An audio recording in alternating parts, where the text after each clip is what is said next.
Hello guys, সবাই কেমন আছেন? আশা রাখছি সবাই ভালো আছেন। আলহামদুলিল্লাহ আমিও ভালো আছি। আজকে আপনাদের জন্য খুব সুন্দর একটা ভিডিও নিয়ে আসছি। যারা বিদেশ গেছেন অথবা প্লেনে উঠছেন তারা তো এরকম দৃশ্য অনেক দেখেছেন, কিন্তু যারা কখনো বিদেশে যান নাই অথবা প্লেনেও কখনো উঠেন নাই তাদের জন্য এই ভিডিওটা। এটা আমি প্রায় 60 কিলো উপর থেকে উঠানো মরুভূমির একটা চিত্র, সৌদি আরবের। তো খুবই সুন্দর লাগছে আমার। আমি ভিডিওটা নিজের মোবাইলে ধারণ করছি, পাশাপাশি আজকে আপনাদের সাথে শেয়ার করতেছি। ভিডিওটা বোঝা যাচ্ছে কত বৃহৎ আকারের মরুভূমি। আর এই মরুভূমির মাঝখান দিয়ে একটা রাস্তা গেছে, যে কয়টা রাস্তা গেছে দেখা যায় মাঝখানে দুই একটা রাস্তা। তো যাই হোক বন্ধুরা, যারা আমার ভিডিওটা দেখতেছেন অবশ্যই আপনারা লাইক কমেন্ট শেয়ার করবেন আর ভিডিওটা পুরো দেখতে থাকবেন। আরো অনেক টুইস্ট আছে। এটা যদিও সৌদি আরবের মরুভূমির ভিতরে পড়ছে, আমি মরুভূমির বাইরেও বাংলাদেশের চিত্রটাও ধারণ করছি। তো চলুন আমরা দেখি এবার বাংলাদেশের চিত্র আকাশ থেকে কেমন দেখা যায়। চমৎকার একটা দৃশ্য, এটা কিন্তু বাংলাদেশের চিত্র।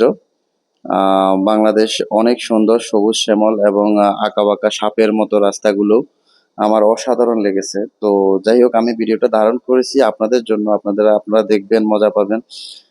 তো এই ভিডিওর মধ্যে কিছু মেঘও দেখা যাচ্ছে, সাদা মেঘ। সাদা মেঘগুলো আকাশে ভাসছে। অনেক অসাধারণ দৃশ্য ভাই। আমি নিজে যখন দেখলাম মুগ্ধ হয়ে গেলাম। এটা ঢাকার কাছাকাছি আমরা আছি, তবে ঢাকা এখনো পৌঁছায়নি। অনেকগুলো শহরও দেখা যাচ্ছে, শহরের সাথে আহ নদী নালা খাল বিল সবকিছুই এখানে ফুটে উঠেছে। তো যাই হোক বন্ধুরা, আপনারা ভিডিওটা যারা মনোযোগ সহকারে দেখতেছেন তাদেরকে বলবো, যদি আপনাদের ভালো লেগে থাকে আকাশ থেকে বিমান থেকে এই চিত্রগুলো আপনাদের ভালো লাগে, মনের অজান্তেও যদি ভালো লেগে থাকে অবশ্যই একটু লাইক কমেন্ট শেয়ার করে দিবেন আমার ভিডিওটা। আমি ছোট্ট একজন কন্টেন্ট ক্রিয়েটর, চেষ্টা করতেছি আপনাদের ভালো লাগানোর জন্য। কিছু চিত্র ধারণ করি সবসময়, তো সবসময় আমার ভিডিওগুলো দেখবেন। তো যাই হোক বন্ধুরা, আমরা ভিডিও দেখতে দেখতে অনেক দূর চলে আসছি বাংলাদেশ সীমানার মধ্যে। আমি বিমান থেকে ভিডিওটা ধারণ করছি যদিও। আহ এখন আপনাদেরকে আকাশের কিছু চিত্র দেখাবো, চলুন তো দেখা যাক। এটা হচ্ছে আকাশের চিত্র, আকাশের মেঘের চিত্র, সাদা মেঘ, নীল আকাশ। অসাধারণ, এক কথায় বলতে গেলে অসাধারণ, মনোমুগ্ধকর একটা দৃশ্য, যেটা কখনো পৃথিবীতে দাঁড়িয়ে কখনো এভাবে দেখা যাবে না। আমার উপরেও মেঘ, নিচেও মেঘ। উপরে কালো মেঘ, নিচে সাদা মেঘ।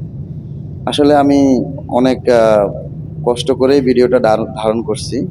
যেহেতু সব লাইট বন্ধ ছিল প্লেনের মধ্যে, তো তারা লাইট জ্বালানো নিষেধ। আমি ভিতর থেকে গ্লাসের আলো, প্লেনের গ্লাসগুলো আসলে 3 কালারের হয়, আমি গ্লাসের আলোগুলা লাইট করে দিয়ে তারপরে ভিডিওটা ধারণ করছি। চমৎকার মেঘ, মেঘের আনাগোনা এবং মেঘের খেলা দেখে আমি মুগ্ধ হয়ে গেছি। আমি চিরমুগ্ধ হয়ে আপনাদের সাথে ভিডিওটা শেয়ার করলাম। তো যাই হোক, আপনারা যারা এতক্ষণ ধরে ভিডিওটা দেখছেন অনেক ধন্যবাদ আপনাদেরকে। ইনশাল্লাহ সবসময় পাশে থাকবেন, এরকম ভিডিও পাবেন।